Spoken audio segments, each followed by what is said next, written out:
هنوز نوبتت نشده نورمن. ببخشید. یک فیلم از دیو استوارت با شرکت نورمن ویزدم. بله بگید. سلام علیکم. آخلصم.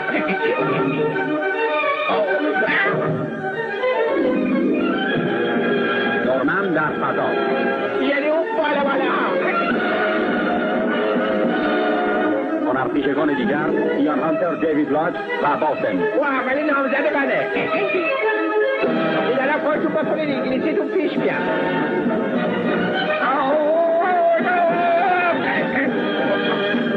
این سجم رفیقمه. سناریو از جک دیویس، هنری بلایت و نورمن ویزدم. یعنی من. موزیک از فیلیپ گرین. گوش کنید.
تو حاضری؟ در من بشید؟ اون وقتی چشمای من نگاه میکنه و میگه بی تربیه.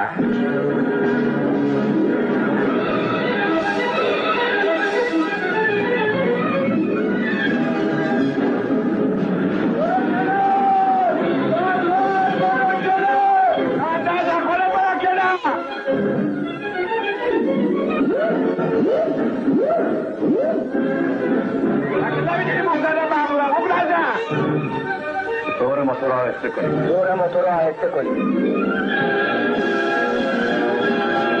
کشتی دالتون به علامت توجهی نداره.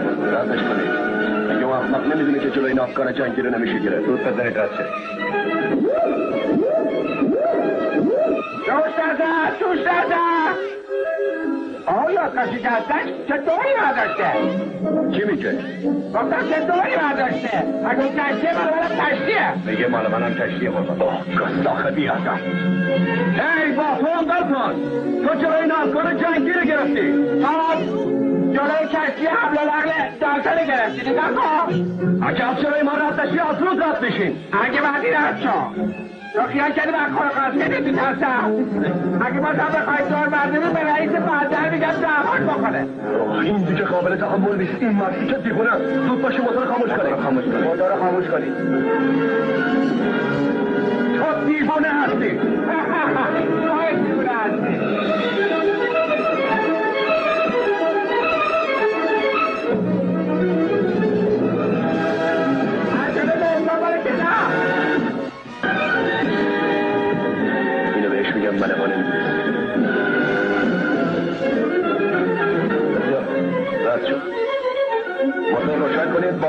موتور رو روشن کنید با دورتون.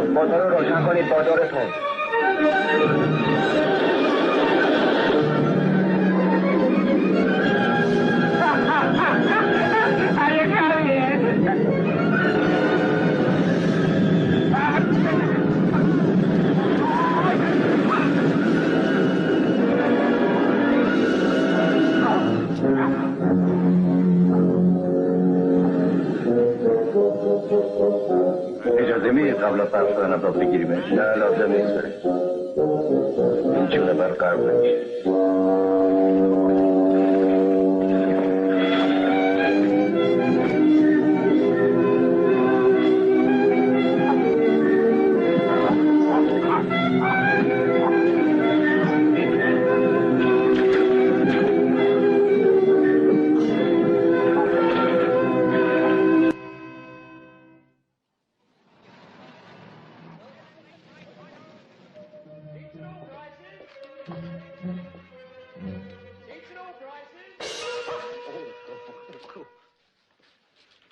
be 6 and 6, sir. Molly? Yes, miss. What's up, chum? He started a jacket. Oh. Scram.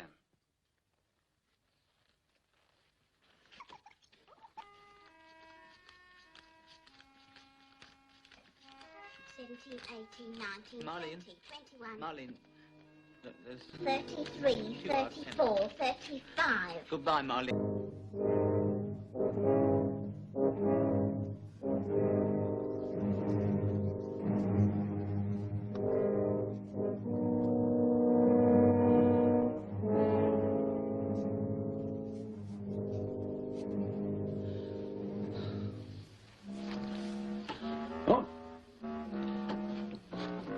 Goodbye, Marlene.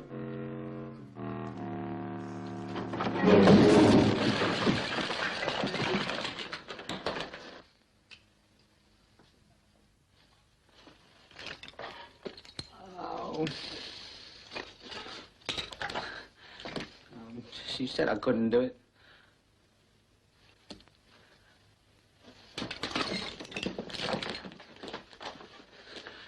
I'll show her.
ورود به این منطقه اکیدا ممنوع. خیال میکنیم ما بریم حالا ببینیم چجوری.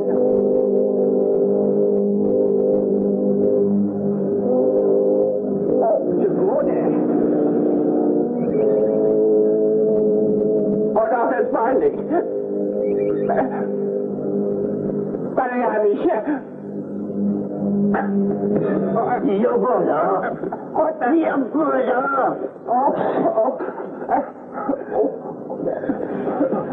این کارو نکن. تو هنوز خیلی جوانی. اسمش چیه؟ مالینه. نخواست زنت بشه؟ نه. عکسشو؟ قیافش مثل دهاتی هست. به درد جوانی مثل تو نمیخوره. این تربیه کجا؟ اونجا. اشتباه میکنی، اون ارزش تو رو نداره. Do away with myself and I'm not going to let her down. Wait. You're too young to go. There's still a place in the world for a fine, upstanding lad like you. Where? In Her Majesty's Royal Navy. What? Sailors? Wait. Look before you leave. You haven't had much success with girls, have you? No. But you'd like to, wouldn't you? All right then, get yourself a pair of bell-bottom trousers. All the nice girls love the sailor. All the nice girls love the tar. All the nice girls love I bet even Marlene likes sailors. Yes, she does. In any case, there are other girls besides Marlene. There's the temple girls of Bangkok, the dancing girls of Hong Kong, the houris of the Mystic East. There are Melanesians, Polynesians, Singalesians, round, cuddly girls, tall, slender girls, hot, passionate girls, cold, statuesque girls. There's blondes, brunettes, redheads, girls without any hair at all. You tell me some more. Down to Tahiti Way, the hula girls only wear grass skirts, nothing else. What do you mean? They haven't got the...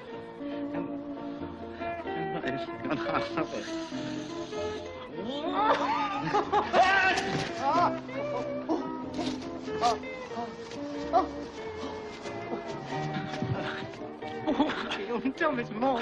Oh, there's plenty. Really? Yeah. Perhaps we better get her back here.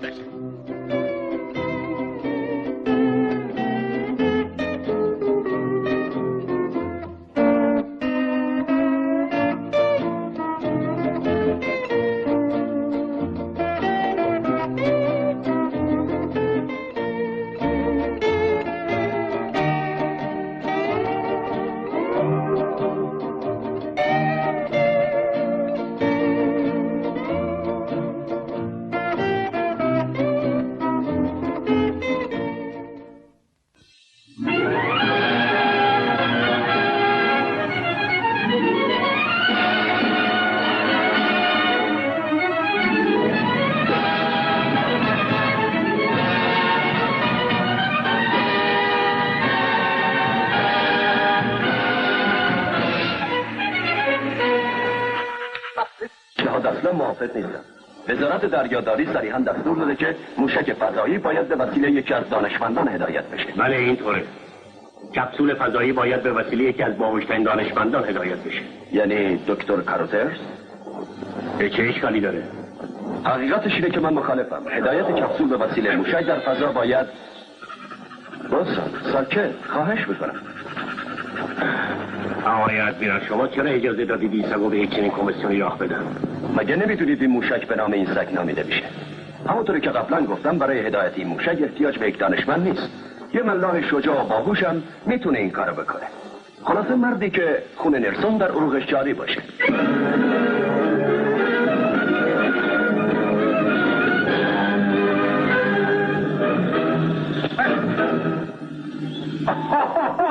نجوم بیفتد رو هم خمه بشم.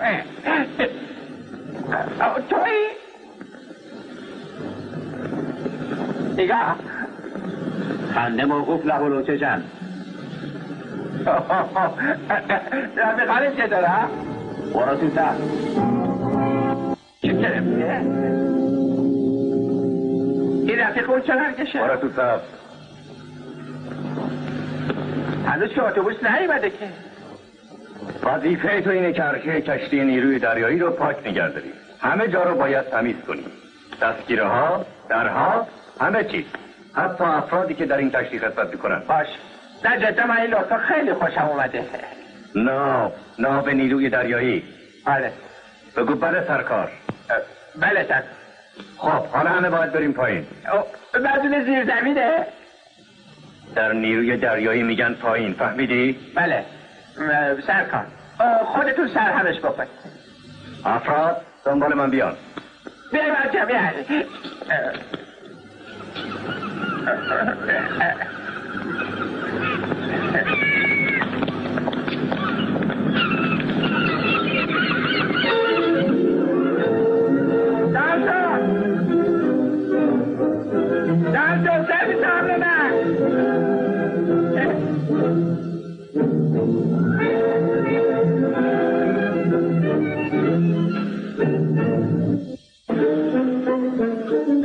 استخدام کردن؟ آره. قبلا من چه بودم؟ تو همون نورمن فکر نیستی؟ آره. خوب فهمیدی باری کردم. با نامزدت به هم زدی؟ راستی یه نام برات دارم. از طرف خانم بالوه؟ نه مارلین. میدونستم. بده سلام. میترسم بیفته تو آب. خیلی خب من خودم میام پایین.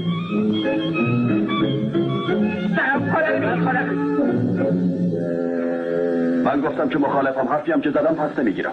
تصمیم گرفتم یکی از افراد جدید رو برای این کار انتخاب کنم و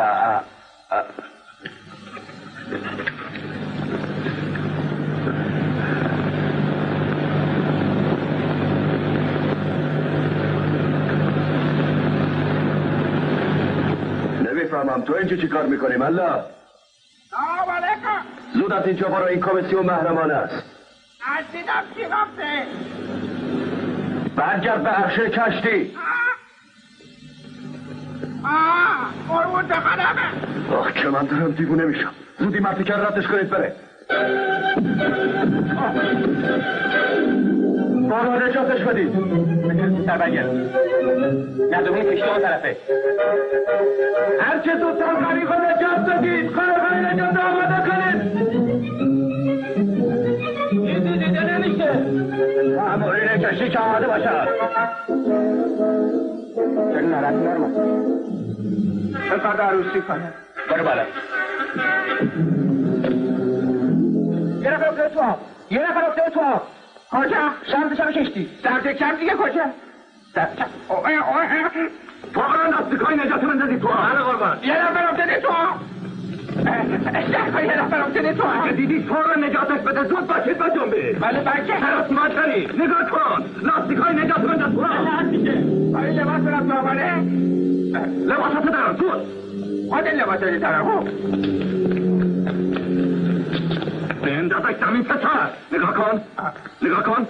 اون سایه رو تو آب ببینی؟ بپر تو آب. یالا بپر. منتظر کی هستی بپر؟ آقا من شنا بلد نیستم. دیوونه حالا به من میگی یالا بیا این طرف. اینو بگیر. شلواری طرف دارید. شب کنید ریچل. بهتر نفرتون تلفنی بیاد. ولی من که میدونم شما خودتون میخواید برید، ولی اگه رو عرصه بمونید خیلی بهتره. وجود شما اینجا لازمه. اگه احتیاج شد همه رو بفرستین تو. مرسی سرکار. همه رو بفرستن تو ها؟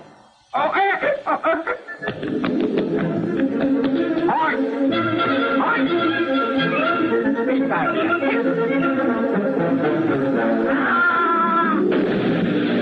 ببخشید دستوره.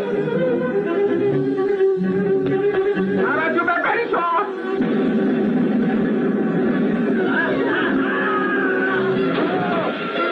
همه جو ببرید تو.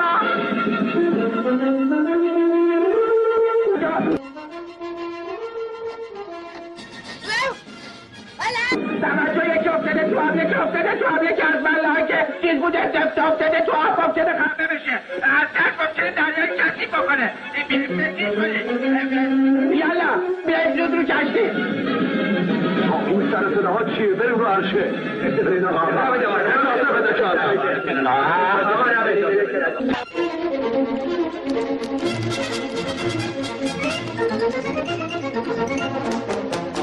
Come on over in the water. Don't stand and watch it down.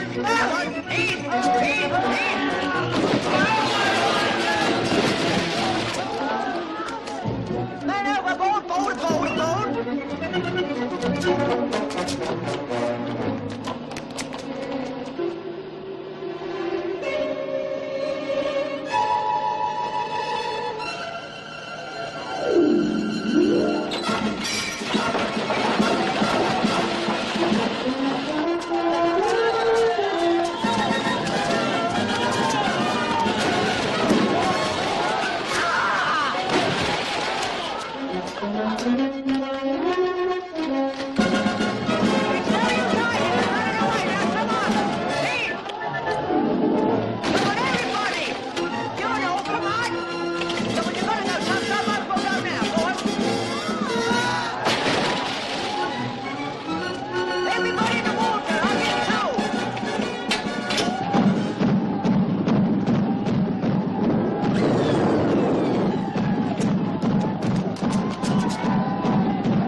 برو کنار.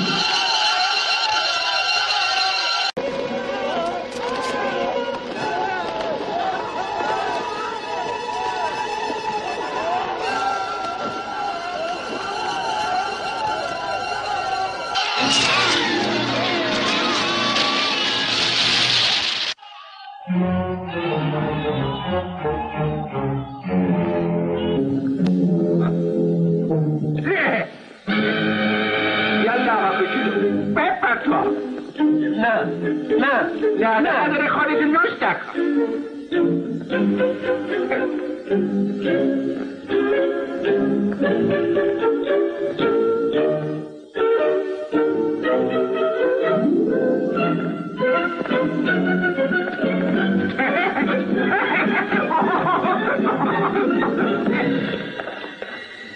یالا بپر تو ساعت نیست. نه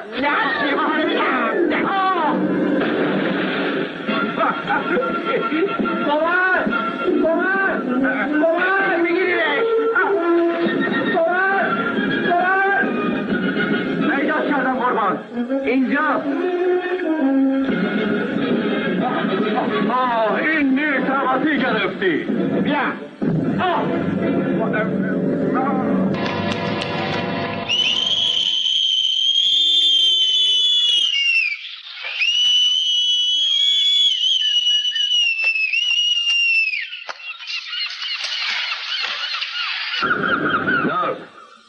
بالاخره نتونستی پیداش کنی؟ هیچ کس تو دریا غرق نشده. ملوان همشون اینجا حاضرن قربان.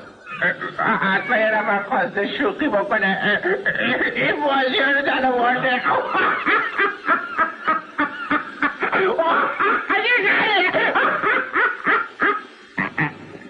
میدونی اون کسی که خواسته شوخی کنه کیه؟ من بودم. تا یه هفته همه تون باستش هستید. حالا بخوام. شد 2 هفته.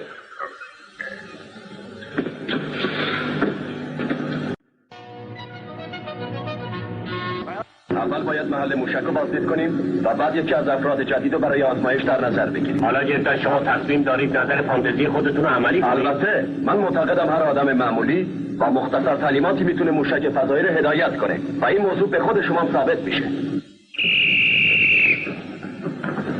فوراً سر جهتون قرار بگیرید. زود. و حالا گروهبان سیمز اولین پرچ خرک رو انجام میده. القاعده.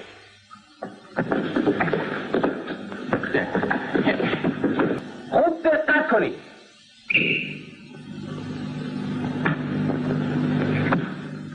بسیار خوب. نفر بعدی حرکت کنه. من قبلی بودم. خبردار. خوب توجه کنید. تا چند دقیقه دیگه ادمیرال با تشریف فرمایی خودشون ما رو مفتخر میکنن و اگر عملیات ژیمناستیک شما مورد توجه واقع بشه ممکنه در مورد لغو مرخصی‌ها تجدید نظر بکنن. بدون شک این یگانه آرزوی شماست. خب هر چه زودتر شروع کنید. سعی کنید اونطور که باید از خودتون ورزیدگی نشون بدید. نفر اول حاضر باشه.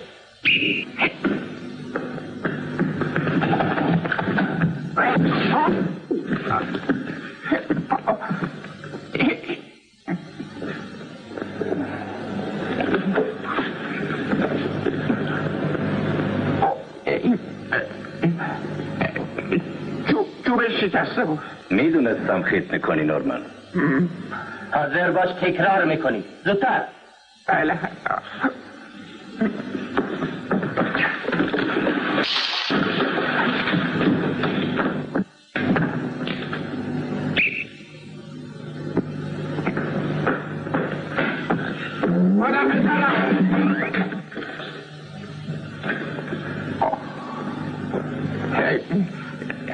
یک کمی بالا بریدم ولی میدونم نورمن.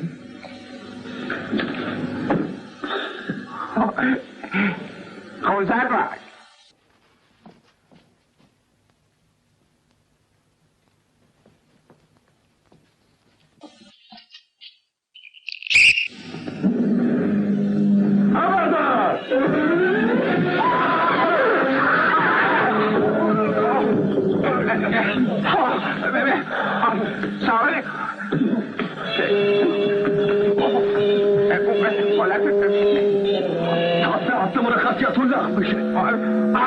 آقای دفتر نورمن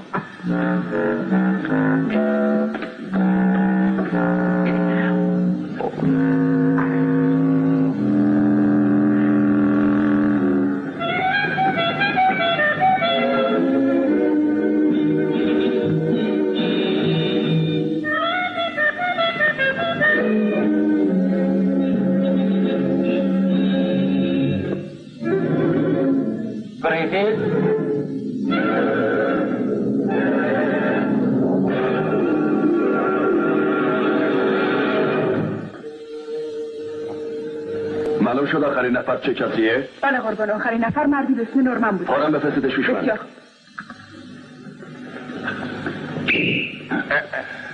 قربان گفت میکنه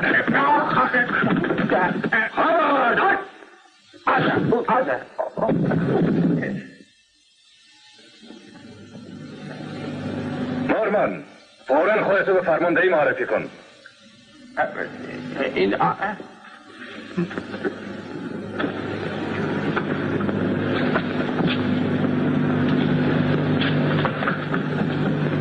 راجع به این نورمن چیزی میدونی؟ قربان 2 هفته بیشتر نیست که اینجا اومده، هنوز ما اونو خوب نمیشناسیم. آیا بهتر نیست ورزیده ترین افراد به جای جدیدترین افراد انتخاب بشه؟ پیشنهاد خوبیه. من از حرف خودم بر نمیگردم. من فقط به یه ملوان ساده احتیاج دارم. بیا تو. ملوان ساده نورمن قربان. سلام علیکم. تو؟ نورمنی؟ بله قربان. فکر میکنم اشتباه شده باشه. جدیدتر از اینم باید باشه. خیر قربان، این جدیدترینشون. مثل اینکه ما قبلا هم دیگر یه جایی دیدیم. ولی من نمیخواستم شما رو بزنم زمین. نه. من نمیخواستم شما رو بندازم. نه قبل از اون. وقتی جلوی ناو نیروی دریایی گرفته بودی. درسته. یادت چقدر به این توهین کردی آره؟ آره. گفتم از کل کاسیتت نمیترسم. ولی حالا تو یه ملوان انگلیسی هستی. چی؟ نه مهم نیست. فکر میکنم شخص مورد نظر رو پیدا کرده باشم. نورمن حتما اگه تو بفهمی که برای آزمایش مخصوص من انتخاب شدی و باید تعلیم ببینی تعجب میکنی، اما اول باید ثابت کنی که ملوان قابلی هستی. فکر میکنی از وقت این کار بر بیای؟ البته شما رو من نشناختی، نمیدونی من چه چیز سگی هستم. آفرین، پس معلومه میتونی. سعی کن تعلیمات اولیه رو خوب یاد بگیری. باید کاملا مهارت و ورزیدگی پیدا کنی. باشه بابا، خیالتون تخت باشه. من ورزیدگی همچی میزنم این دیگه. خب آفرین، میتونی بری. گفتم میتونی بری. باشه بابا، خلابه بذارم سر. خلابه.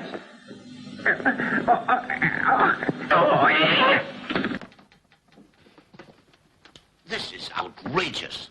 That man's a moron. You know, teaching to peel a potato little and pilot a rocket. I know what I'm doing. You change your mind in a couple of months' time, for pots. Well, that'll give you till September the 30th. Then we will reassess the position. Insufferable fella. Talks like an Admiralty file. Yes, sir. It'll give me great satisfaction when you prove him wrong. Me, sir? Well, Puckle's under your command. I hold you responsible for his success. But, sir, my impression is that he's got no aptitude for anything, sir. Oh, nonsense. Must be able to do something. It's up to the Navy to find out what. Yes, sir. I'm being selected.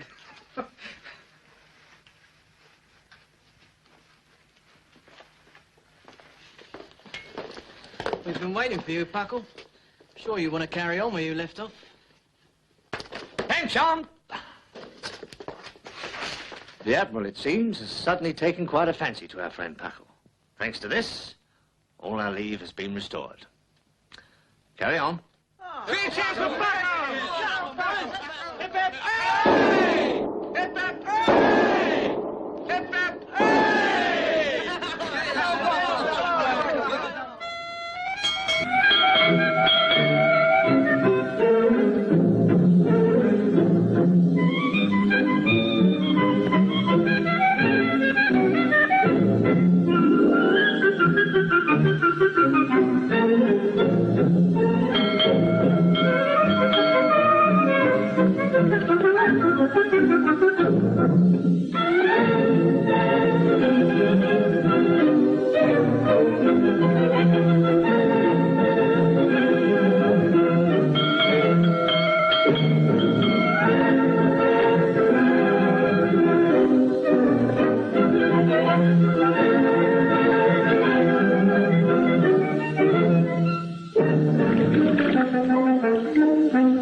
چرا واسه ریختن دست بزنی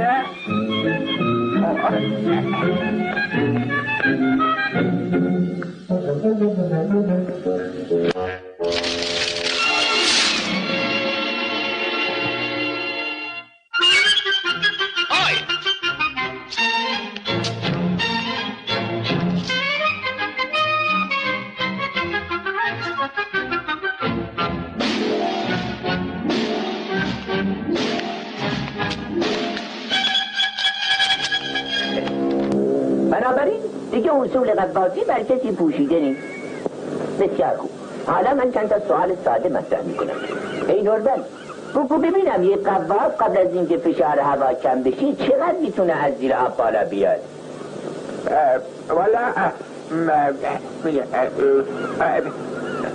یه قواس قبل از اینکه فشار هوا کم شود نیمی از فاصله قعر دریا و سطح آب و بالا میاد. برای اینکه در این فشار فقط نیمی از نیتروژن آب جذب باریکلا نورمن، باریکلا، آفرین، درسته. حالا یک قواس در عمق 132 فوت چند فوت مکعب در دقیقه هوا لازم داره؟ هاکینگ چقدر؟ متاسفانه یادم نیست قربان. بسیار خوب. نورمن، یک قواس 70 فوت مکعب در دقیقه هوا لازم داره. برای اینکه اتمسفر فشار آب برابر 33 فوت مکعبه، بنابراین 132 فوت برابر 4 اتمسفر به اضافه اتمسفر هارم که اونم برابر با 5 اتمسفر. درسته؟ آفرین آفرین، خیلی خوب جواب دادی، متشکرم. خب از پمپ دستی قواسی چند فوت مکعب هوا به دست میاد پاپ؟ آقا ولی من بگی بذار این دفعه کسی دیگه جواب بده. کی بلده؟ کی بلده؟ تو بگو نورمن. الان میگم در حدود 4.2 فوت مکعب در دقیقه هوا از یه سیلندر به دست بیاد.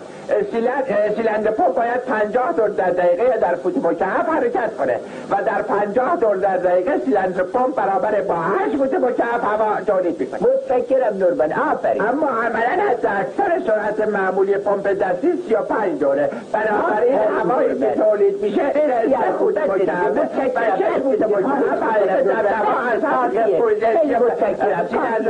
سیلندر پمپ خواهش میکنم کافیه دیگه، بسته. حالا باید بپردازیم به قسمت عملی قواسی و رسم با اینه که اگه کسی تئوری قواسی رو خوب بدونه باید داوطلب بشه که عملا این کار رو انجام بده و کسی که بین شما از همه بهتر تونسته جواب منو بده بدون شک و تردید نورمنه. عملش دیگه برای من صرف نمیکنه. آخه بهتره بی استعدادم یه چیزی یاد بگیرم، خوب نیست؟ اینقدر سیکت نفسی نکن نورمن، لباس قواسی رو بپوش. پاشو بیا، بلند شو. بیا جانم بیا.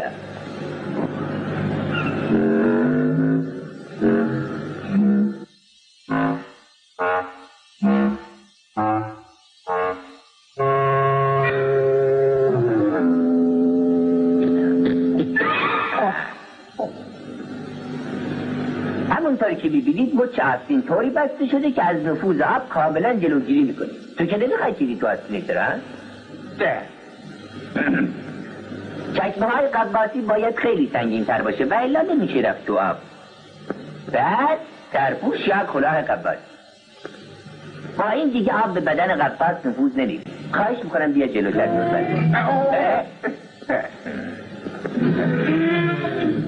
نورمن پاهات بلند کن. بلند کن. بلند کنم. یا برو پیرتا بود.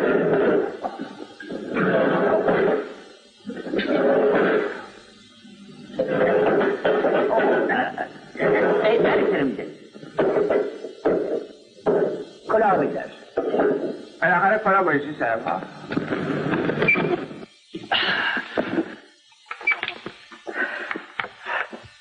خوب دقت کنید. ناراحت که نیستی؟ بچرخونش. این طرف نقربان. خوب شد گفتی و الا سرش کنده میشه. خیلی معذرت میخوام نورمن. حالا بهتره یه دقیقه بشینی.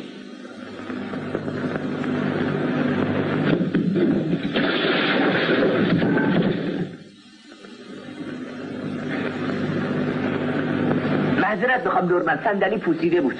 ها؟ چی میگه؟ آب. عجیبه چقدر برای رفتن تو آب عجله داره. همه تون بیاید. حاضر برای رفتن تو آب؟ نه نه نه نه، بچرخ بچرخ. برو پایین.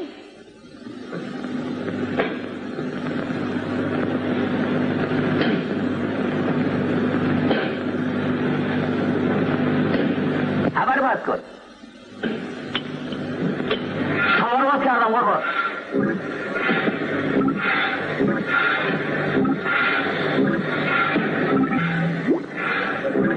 چرا هوا خراب شده؟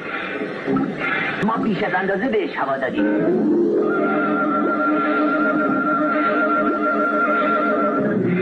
بهش بگو شیر هوا رو باز کنه. نورمن شیر هوا رو باز کن. قربان میگی نمیدونه کجاست. باید هوا خارج بشه. جونی هوا رو باز کنید.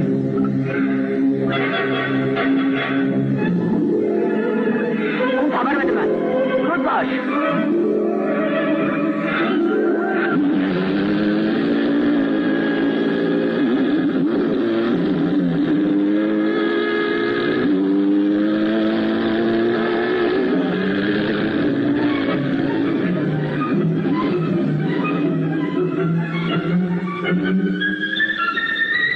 باید زود برش کردونی. از این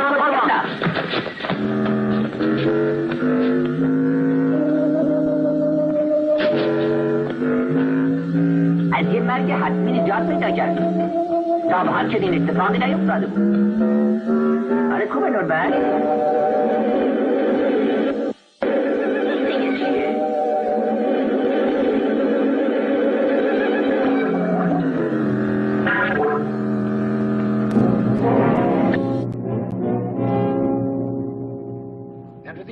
In our view, the launching of the missile should be postponed until next year. Quite out of the question. Apart from anything else, naval intelligence informs me that we have a competitor in the field. Someone else is to try to put a man into orbit on October the 31st. The Americans? No. The Russians? Even worse than that. The Army. Ideal conditions, sir, for launching in order to beat the Army occur on October the 1st. Are we agreed then, gentlemen? October the 1st? Agreed. Thank you. By the way, Admiral, how's that guinea pig of yours getting along? Puckle, isn't it? Through his basic training yet? Not quite. But he's doing very well, isn't he, Clay? Yes, sir, absolutely first class, sir. By the way, how is he doing? Terrible, sir. Well, he's keen enough, sir, but he just can't seem to do anything right. I'd like to see his progress report. It's blank, sir. He hasn't made any progress. But no hope at all? Well, I'm taking on my outward bound course, sir, as a sort of last chance to prove himself, sir. Yes, and it will be. His very last chance. I dare say you're wondering what mountaineering has got to do with the Navy, Puckle. Well, I'll tell you. It's a test of character, initiative, and leadership. Necessary because you're possible officer material. Any questions? Well, what I want to know, sir, what are we going to do when we get to the top? Stick a flag in it.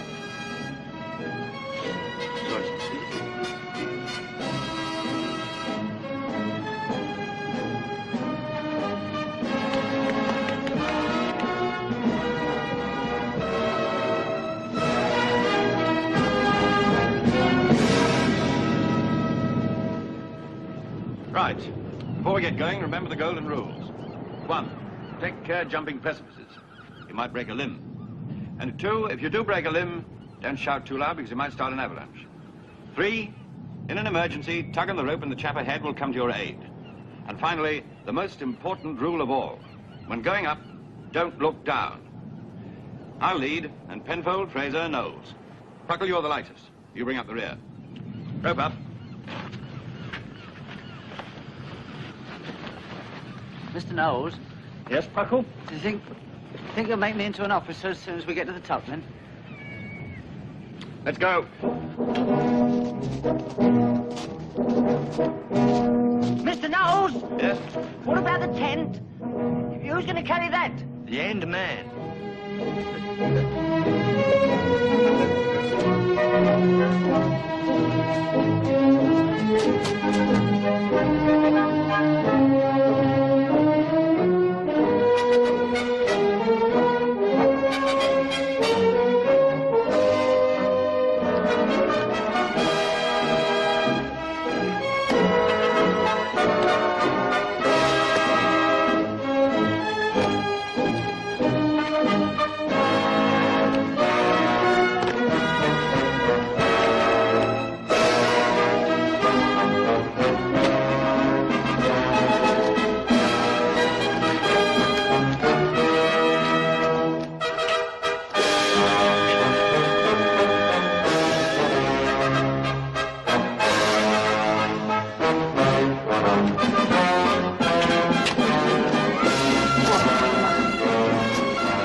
Rest a moment. We rest a moment. We're resting. Paco, take a rest.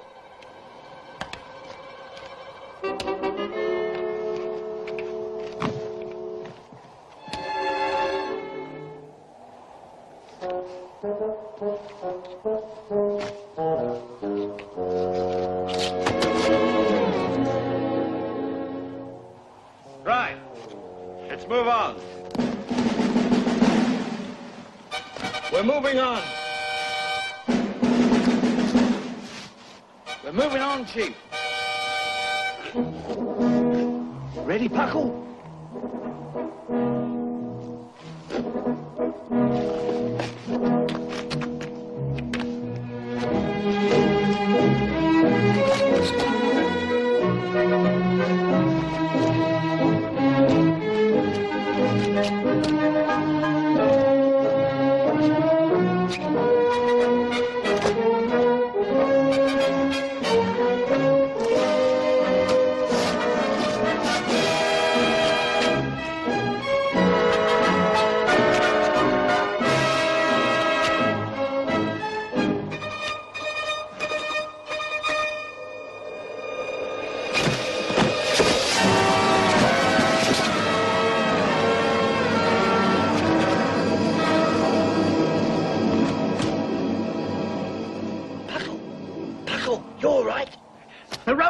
Mr. Knowles?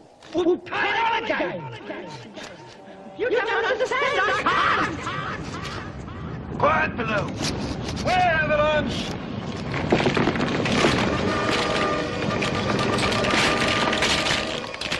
Hey! Quiet, Paco!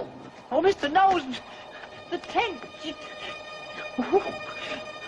Oh, no.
Aye, aye, Chief.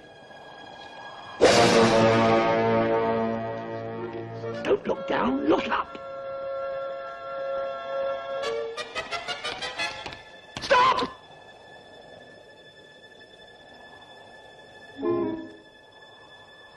Four paces backwards, Puckle. Then run forward and jump. Yes, Mr. Knowles. How many? 4. Very well, Mr. Knowles. 1, 2, 3, 4. Now go! 1, 2, 3, 4, now!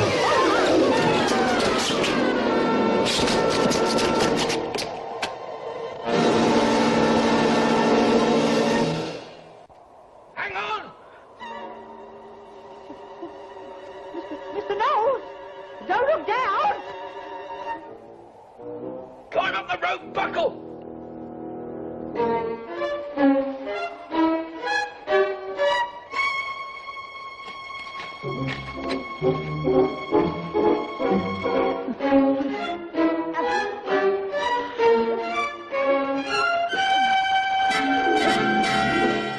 We must keep our heads, Mr. Knowles. Hey!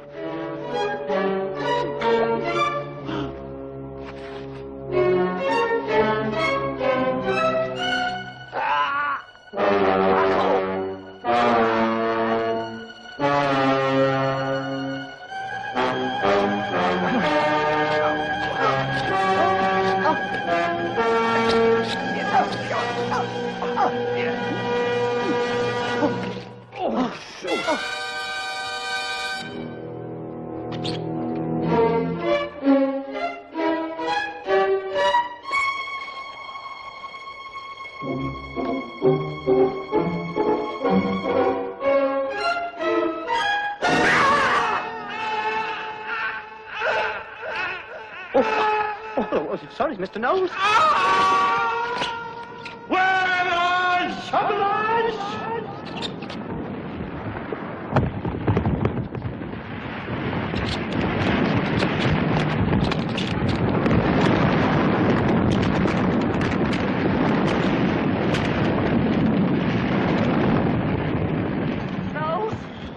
Yes, Paco.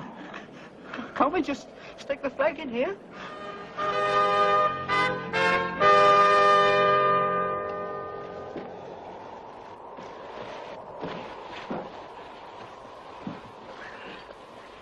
Right, we'll bivouac here. Where's the tent? Pardon? What, might I ask, has happened to the tent? Well, you see, what happened? You mean you've lost it? Oh, no, sir, no. Not what you might call, really, absolutely lost it. Why not? Well, because I know where it is. Where? Well, by now, it'd be down the bottom of the... I'll nip back and get it. I don't be a fool, Puckle. This is serious. If it blows up, not even a dog could live here. It is yours, sir. All right, then. We'll all bed down together in mine. Come on, let's get cracking.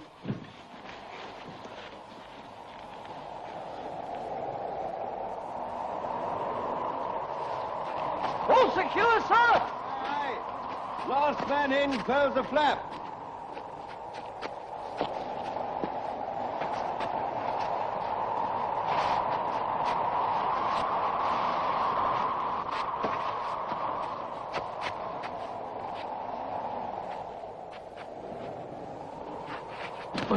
Come on, lads, get settled in. Get your head down for a couple of hours. Come on. Let you get out of it! Buckle! Get out of it! Buckle! Get out of it! Have a bit of hold on. Get out of mine! I'll be guilty of them. I am. Is this my bag, Chief? You might keep your feet out of it. All right, Puckle, get into your sleeping bag. I haven't got one, sir. I lost that, too.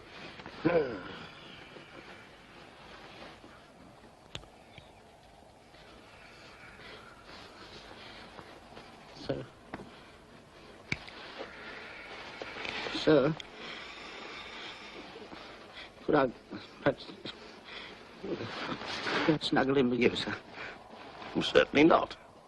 We're not Eskimos. You want to rub noses next.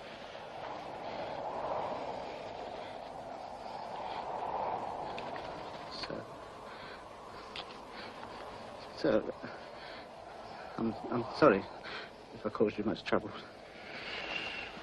It's all right, Packle. Go to sleep.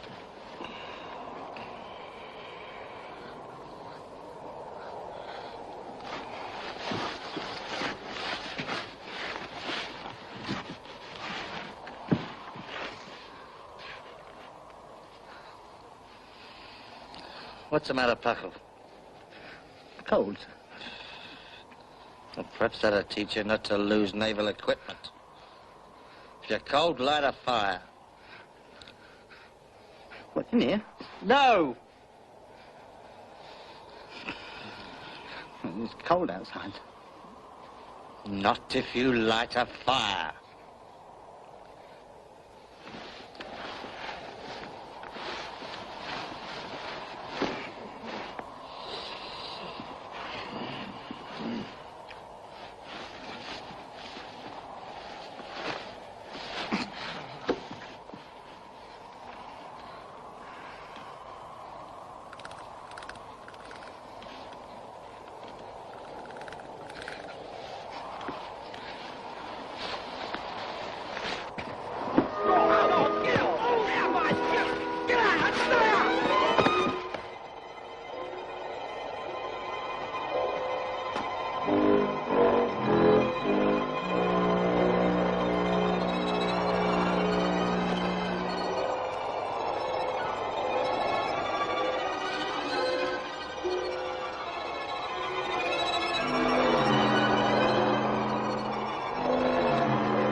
What shall we do with the drunken sailor early in the morning?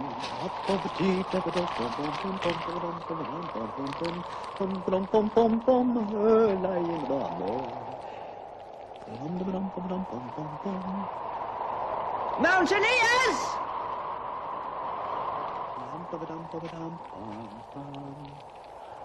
Fellow mountaineers! Oh, toy. Oh, bumpy da da dum. La da dee da da da la la dee da dum bum dee bum bum bum. Mr. Nose! Bum bum bum bum bum bum bum. Ah! Oh, there you are! Looks just like Christmas, doesn't it?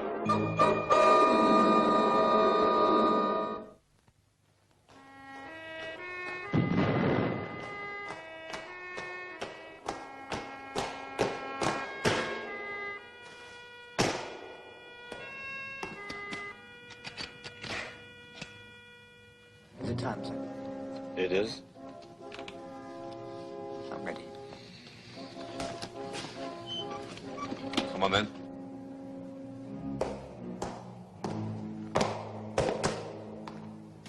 Quick, march.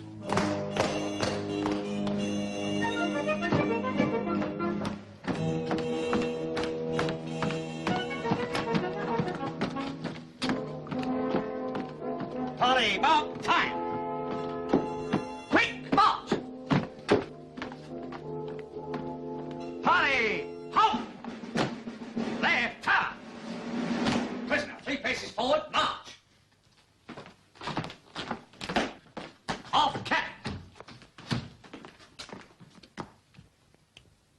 Ordinary Seaman Puckle, PJ 370995. Today you stand before this court in order to answer the charges that have been brought against you. Charges are those of gross incompetence and negligence on duty, and failing to uphold the prestige of the Royal Navy. Well, now, I can tell you about that. You will be offered every opportunity to establish your innocence in the eyes of this court. Good, good, good. Now, I'm glad you brought that up, because, see, what I want to know is, am I guilty until I'm proved innocent? Or, on the other hand, am I innocent until I'm proved guilty? Well, what difference? Well, you said, and I'll quote here, you said that I must have every opportunity of establishing my innocence. Therefore, you must reckon that I'm guilty before I start now, don't you? Hey? The purpose of... Yes, I do. I object, sir. The prisoner is not guilty. All right, then he's innocent. I object, sir. It's not yet been proved that the prisoner is innocent. It hasn't yet been proved that he's guilty, either. But surely the purpose of this court is to prove that he is guilty. Oh, I object, sir. Surely the purpose of this court is to prove that he is innocent. Not if I can prove him guilty. I demand an opportunity to cross-examine the prisoner. You demand nothing. You do as I say. But, sir, I am here to cross-examine the prisoner and to see that he is justly punished. Objection. If he is innocent, he will receive no punishment. Whether he is innocent or guilty, whatever punishment he receives will be meted out by me. And if he is guilty, he'll certainly be punished. Yes, but not if he is innocent. Don't you raise your voice at me. Well, you stop shouting. I am not shouting. Oh, yes, you are. What's more, you're trying to condemn a man without hearing the evidence. I'd appreciate the opportunity of hearing the evidence so that I could at least gather together some of the facts of the case. Well, why don't you bloody well listen then? And don't you swear at me. I will not tolerate such behavior in this court. Swear at you? If you didn't outrank me, I'd soon show you. Oh, don't you worry about these things. You come outside. Right. Gentlemen, please. Quietly now, quietly. Turn to your seats, please, at once.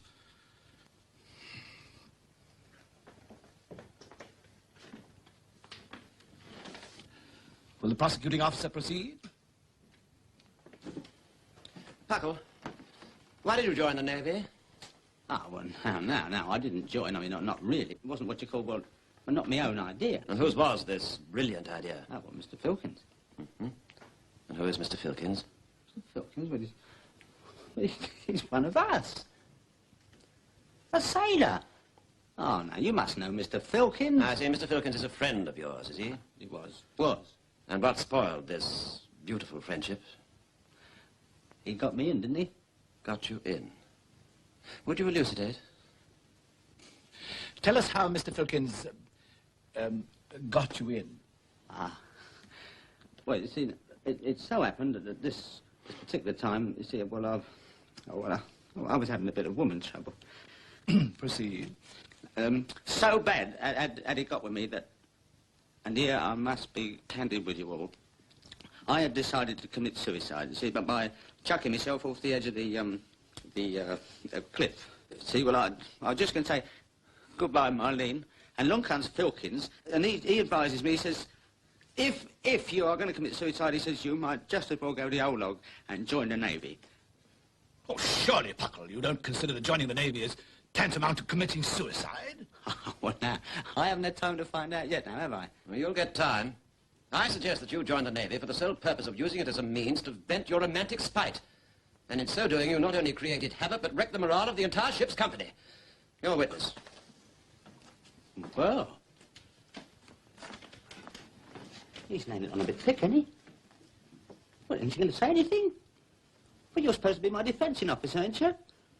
Well, go on, have a verbal battle with him, go on. I object. Well done. Well, that should get me off all right, shouldn't it? Young man, as a British sailor, you would have been the first man into space. And yet you have continually shattered my trust. In the gymnasium. My fault. In a diving suit. I've got to breathe, haven't I? On the mountainside. It was sloping. And even, it seems, in the courtroom. Yeah, I knew I'd get the blame for that, no. Your record is not one to be proud of. I object. We have not yet established any reason which may deter the prisoner from being proud of himself. Now, wait a minute. Wait a minute. I haven't said much yet. So let's be fair. I think he's right. Yes. The Admiral is right. Which in turn makes you right, I suppose. Although in my estimation you have been a bit harsh. You think of some of the nasty things you said about me and, well, something will go click in there, won't it? However, I'm now laying open my innermost heart and confessing of my own free will that, well, perhaps I haven't been much help. It was you who hit the nail on the head when you said that I was incompetent. You! But I've always been like that. Although I appreciate you trying to change me. I know you give me a chance and I let you down. So I'm sorry, sir. Now I'm giving up. Just offering myself to you all to dish out any punishment which I promise to accept. Now, I can't be fairer than that, can I?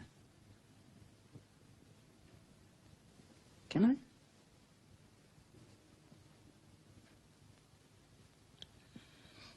I think it's obvious to us all that your failures have not been intentional. But the fact remains that you're useless. Yeah. I know. You will discontinue special training forthwith. And henceforward, Puckle, your duties will be such that even you cannot fail. That'll be all. Puckle, carry on.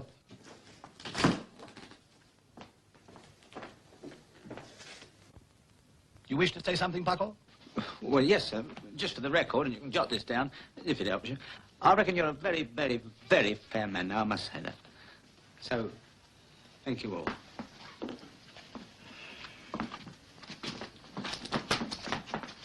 Left, turn. Quick march.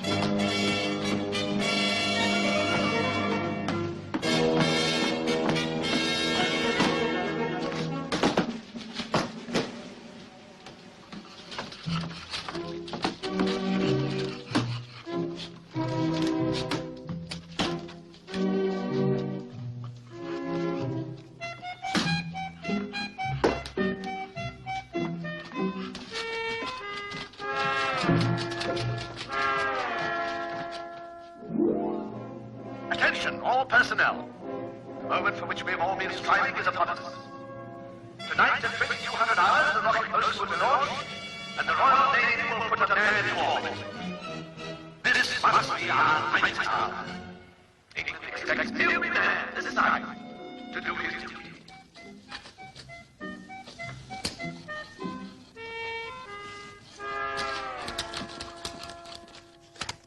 با من کار داشتید. آره، ادمیرال خواستگان بوستون کجاست؟ اونو به دست نورمن سپرده بودید. نمیدونم کجاست. راستشو بخواید از نورمن هم خبری نیست. بهتره زودتر پیداش کنی. اطاعت میشه قربان. آقایون، دیگه چیزی به وقت باقی نمونده. باید همگی بریم اتاق کنترل. امیدوارم به داوطلب توضیحات کافی داده باشه. البته ادمیرال. چه خبر شده کلیتون؟ بوستون گم شده قربان. گردش که میرفت زودتر از اینا برمیگشت. لاست بگید هر طوری شده پیداش کن. اطاعت میشه.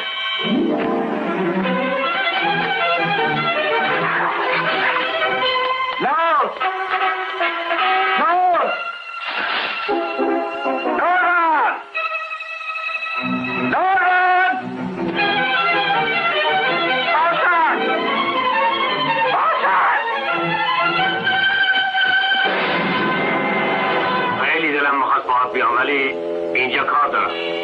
خدا حافظ کاراتر. موفق باشید.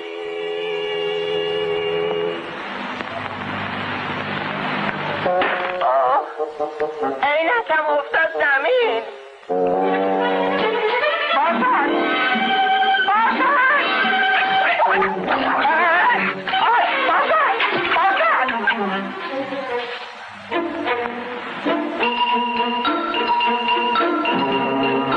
همه چیز آماده است قربان. کاران علامت بدید مامورین به پناهگاه برن. اطاعت کنید.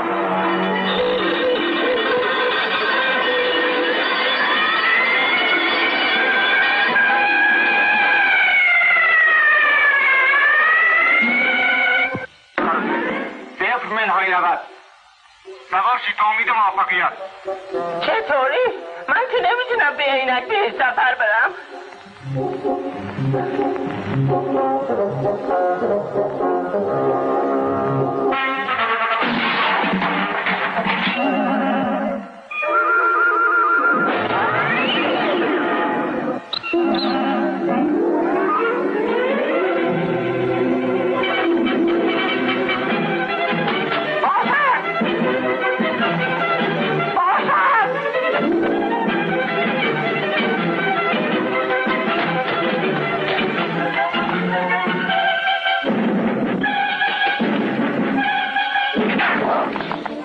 علامت باشین. کلمه رفت بسان.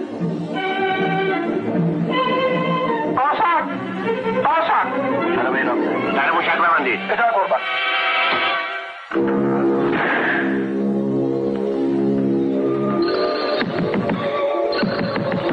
در موشک بستر هوا داخل نمیشه. جتا روشنه؟ بله جتا روشنه. لوله سوخت در حد اکثر فشاره. مواظب سویچ اصلی باشید و بشمارید. 10 9 8 7 6 8 4 3 2 1 0.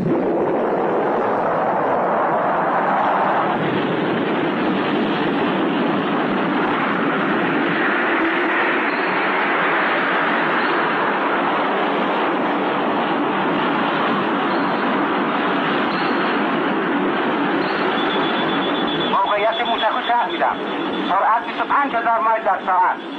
موشک از قوه جاذبه زمین خارج شد. بطن وارد مدار شد قربان.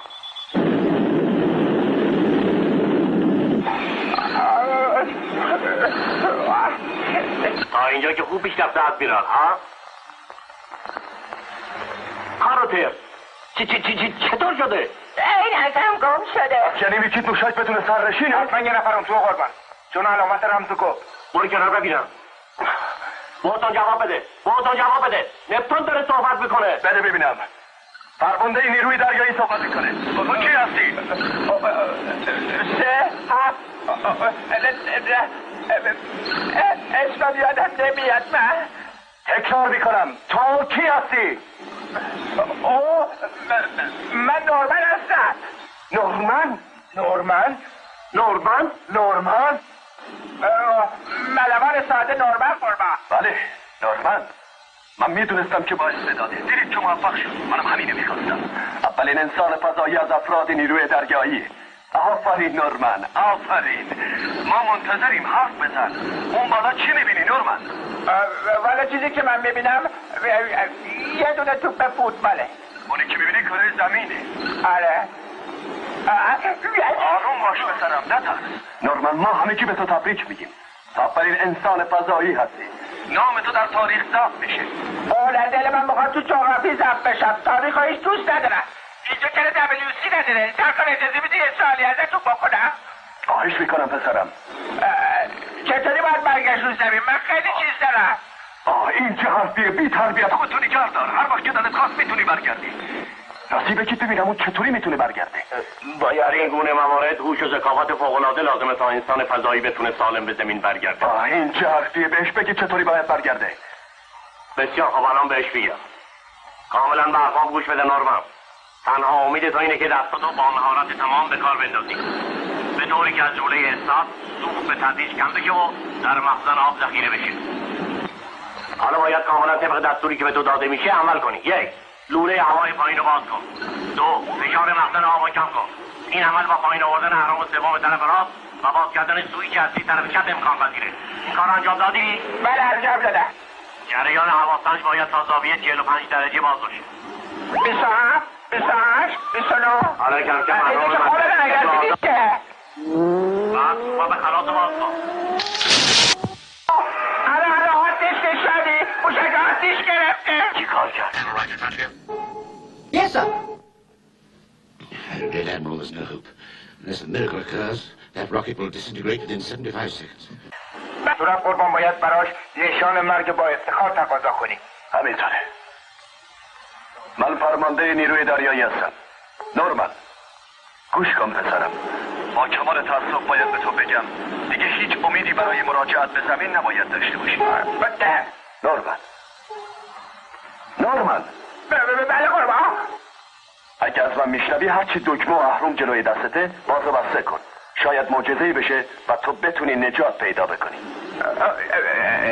چشم الان. باید عشق بندازم. اینی مینی باوسی رنگی را اینو میکشم.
که هنوز متلاشی نشد. مثل اینکه اتفاقی افتاده قربان. اونجا رو نگاه کنید. خیلی عجیبه. به سرعت سقوط میکنه. خداوند باید بهش کمک کنه. اگه کمک نکنید مرگش حتمیه. آقایون بهتر همگی سکوت رو مراعات کنیم، چون مرد شجاعی داره با مرگ مبارزه میکنه.